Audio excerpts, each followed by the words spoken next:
Welcome to Our Girl Relationships. We talk about the problems people face in their day to day lives. Let's start with the video. My husband and I have been married for around 12 years, together for 15. I thought our relationship was amazing, and I felt so lucky that I found my soulmate at such a young age. It was lovely. We both loved each other so very much, and everyone around us always knew that. We were like that couple everyone looks up to. Even with our ups and downs, we managed to have a very happy relationship. This was all until I started getting sick. This was about a year ago. I had started having really bad nausea, fatigue, fever, and a lot of weight. I started to get extremely weak, so much so that I had to take frequent leaves from work, and this is how my life started going downhill. After a month of these symptoms, I started getting nosebleeds, and my weakness started increasing so much that it started affecting my work life. And sadly, I lost my job. This is when my husband started changing too. With my declining health, his behavior towards me started deteriorating. It was like I had started to become an obligation to him, and he started to see me as someone lower to him. So, with this additional emotional distress and my degrading mental health, everything just began to appear fuzzy. Things continued this way, and within the span of 3 months, everything in my life had turned upside down. I had gotten diagnosed with leukemia and immediately had to start treatment for the same. I had become so weak that I had lost any hope that I ever had of surviving, let alone any hopes that this relationship that I cherished so much would survive.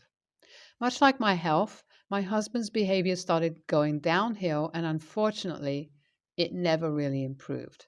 It was during this phase that he started showing all the classical signs: being on the phone too much, coming home late, lashing out at me, gaslighting, guilt tripping me, you name it.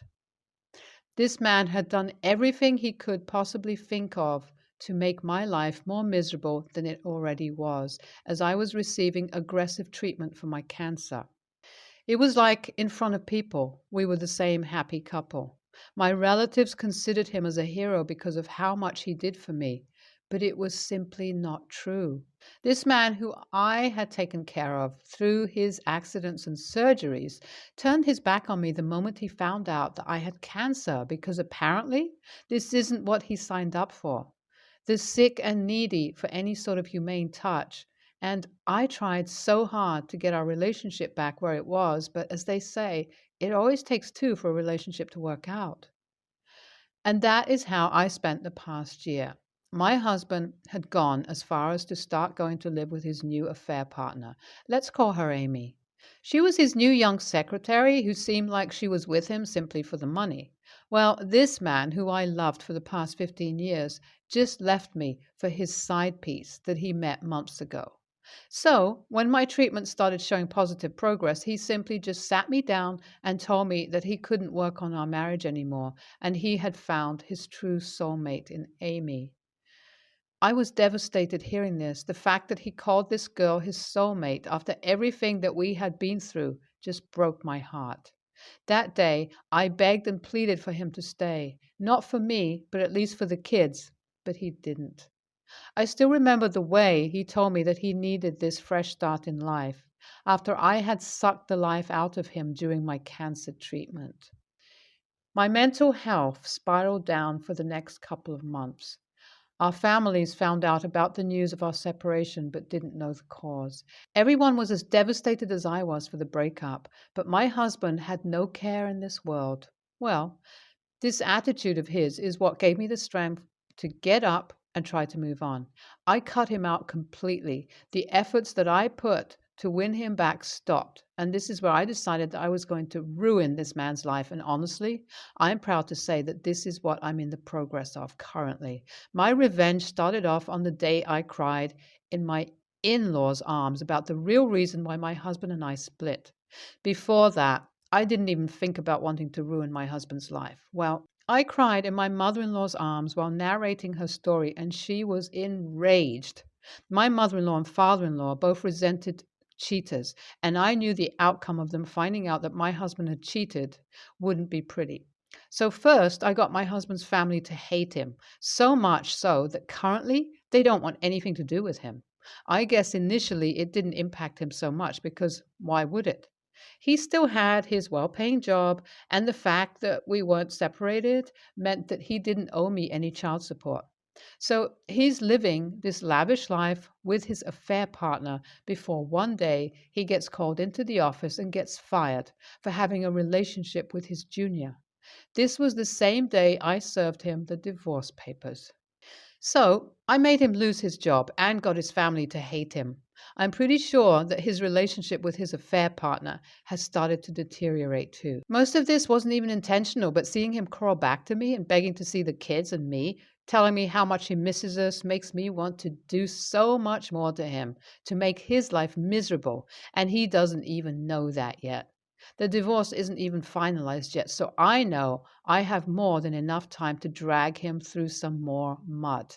I hope you all are ready to buckle up and join me for this ride. It's been a month since my last post, and my husband has started visiting our house to see the kids. Suddenly, he wants to make up for all the time he's missed with the kids, and although I don't want him to see the kids, I know they miss him and he deserves to spend time with them.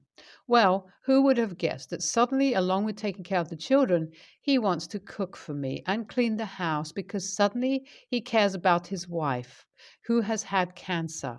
LOL.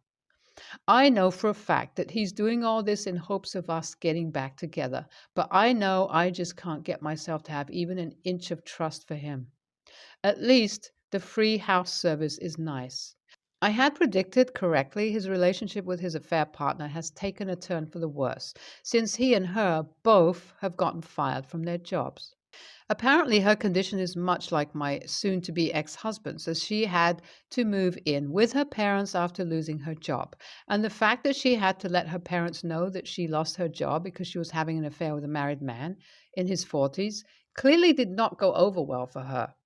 As for my husband, he's been couch hopping from one of his friends' places to another. He told me all of this since he has been staying back for dinner. Well, I can't say that I have much empathy for him, but I can't deny that talking to him in a civil manner feels nice. But obviously, I know all of these things are just so that he can melt my heart and win me back again. But I hope he knows that it's obviously not going to happen. It's been 6 months since I last updated. There hasn't been much happening to update you all about until last month when the divorce got finalized.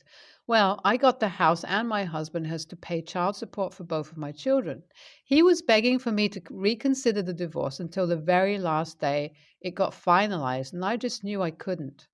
At one point, I even had a point where I thought I should reconsider it. Looking at my children so happy when he visited, I really thought I was making a mistake divorcing him. But I knew this happiness, their joy, and their excitement would only last if we stayed separated. I know for a fact that once I would let him back in my life, his demeanor would change and I would be back to where I was a year ago. I knew I wanted to set a good example for my children, and after battling cancer, I knew this isn't the life I wanted to lead. My husband has gotten weekly visitation rights to see my children. Once he gets his own place and a job, the custody agreement will be revised. I'm honestly still processing these past 2 years. My life, in the most real sense, has turned upside down, and I know it will take me a bit, but I'll get through this phase of my life too. NTA, you weren't even the one destroying his life. It is karma and it hit him hard and fast. I don't think you're TA for wishing bad on him after what he has done to you. NTA, but I'd reconsider my friendship with this girl. If a friend of mine thought that I was an a-hole for disliking my ex, I'd honestly reconsider my friendship with her. My husband and I have a combined total of 3 kids, 2 from his previous marriage, John 18 and Mia 19, and 1 together, Ryan 8. My husband had a rough life growing up, and when I met him 10 years ago, he was newly divorced. Ex abandoned him and the kids. His credit was in the 400s, and he was working hard, but at a minimum wage job due to no GED or diploma. I wasn't making great money, but was a few dollars above minimum wage and was getting my degree at the time. We struggled a lot financially in our early years. I got pregnant unexpectedly, was told I was infertile. And there were days that we were scrounging our cars for change to feed the kids. The first 3 years, all presents came from thrift stores or Dollar Tree, but we worked our butts off and slowly started climbing up. I eventually got my bachelor's and encouraged my husband to go to trade school. We fixed his credit, bought a house, and now we both make close to six figures each and are in a great place. The past couple of years, we've been trying to make up for times when things were rough. We've gone on multiple family vacations, some internationally, bought decent cars for the older kids, and are paying for some of Mia's college tuition. And John is going to trade school, and we'll pay the equivalent of what we're giving Mia. We also now have the ability to send Ryan to a private school, which is great because he has some disabilities and he'll have more one on one support than our public school could provide. I've also sent him to a science camp this summer and he has been loving it. But this has apparently upset John. When Ryan came home the other day talking about an experiment they did, John started yelling that he didn't want to hear about all the great stuff Ryan gets to do as a kid while he spent every Christmas with another kid's used crap and had to deal with one of the worst public schools in our state and could only afford Boy Scouts as an extracurricular. My husband told him that he understands how he feels, but there's nothing we could have done about how little we had back then. But we're trying to help them as adults now that we can. John said that in order to even the score, we should pull Ryan from his fancy school and camp and make him live the same life that he and Mia did. We talked to Mia later that night and asked if she felt the same, and she said she didn't, and that she's happy that Ryan doesn't have to struggle as much as they did financially, especially since he has his own different struggles that her and John never had to experience. She doesn't know where this outburst from John came from. We asked John if he'd like to attend therapy, either as a family or alone, and he refused. He said the only way to make this right with him is to make sure all our kids have the same experience growing up. My husband is now rethinking things with Ryan, but I refuse to budge. AITA? There are a few people concerned with my husband empathizing with John. I just want to explain his side. When I mentioned my husband had a rough childhood, I meant it's like TV drama level rough. Dad walked out when he was a baby, mom was an addict, in and out of foster care and group homes, and even juvie since the time he was 6. When he was around John's age, his mom reached out to him. She had gotten clean and had a baby when my father was barely a teenager and had been 6 years clean, married, stable, career and home, the works. He had no interest in reestablishing a relationship, but I think he understands how John feels because he got to see a younger sibling get everything he had wanted growing up, although on a way worse level. I think I'm going to suggest that my husband go to a couple therapy appointments to work this out internally. I know he won't ultimately pull Ryan out of school or camp. He's just struggling with having been in John's shoes before and putting some personal bias into the situation. NTA, this reminds me of the people who are opposing student loan forgiveness because they had to pay their student loans. If John truly believes that Ryan should be denied opportunities that he didn't have, this is troubling. Mia is happy for Ryan to have the opportunities that you can now afford, and this is a much healthier attitude. It's important to understand why John feels that the only solution is to drag his brother down rather than lifting everyone up. NTA, but John and your husband are. I get that John is sulky about having fewer opportunities than Ryan has, but I would be glad my little brother had more opportunities than myself and would be happy for him. Pulling Ryan out of school, away from his friends, and making his life worse will not improve John's life either. John can spend the rest of his life sulking about others having it much easier than him, or could work on getting a more positive outlook on life. Otherwise, he'll never be happy. Making his brother's life equally worse is just egoistic and pathetic. You can't change the past. You can't change that you barely had money when John was a kid. But you made up for it since you came to money, as it seems. You bought him a car, you paid for his tuition, went on nice vacations. John needs help ASAP, and he needs to learn that making other people's lives worse doesn't make his better. In the long run, it might also cause Ryan to resent John and his dad when he realizes he was being pulled out of school because his narcissistic brother wanted him to have a crappy life just like he did. I wouldn't blame Ryan if he would react that way and go no contact in 10 years for that, with all of you for doing that to him. I'm a 29-year-old female and I have a 6-year-old daughter, Haley, with my ex, David, 29. I left him 4 years ago, and after a few months of trying to get me back, he decided to start playing house with his new fiancée, Katie, 26. We have no court order and split time, make decisions 50-50. For some backstory, things have been rough between us. I do not like Katie. And David has changed a bunch since he met her. He recently told me, don't make any plans with Haley during his custody time since he can be flexible for me, but I can't ever be flexible for him and let him swap days. Because I wouldn't swap a few days so they could go on a family vacation. I have tried swapping days with him a few times since then and even offered to let him swap days he wants. But now he always says no when, before, there was no problem, and he would always let me switch. I even contacted Katie asking what the issue was, and she refused to talk to me because of how I act towards them. So I know she's creating a narrative in his head and stirring the pot. Then comes our recent incident about 3 weeks ago. David called me at 9 p.m., frantically asking me if he could drop off Haley. I asked him why, and he said Katie was in an accident and is now in the hospital in bad condition. I asked why he couldn't bring Haley with him since they're one big happy family, and he said he wasn't sure how bad she was and didn't want Haley to see that. I said no, and he hung up and called me back 5 minutes later, begging me to take her because he couldn't get in contact with anyone. He revealed to me that Katie is pregnant, which I did not know about until now.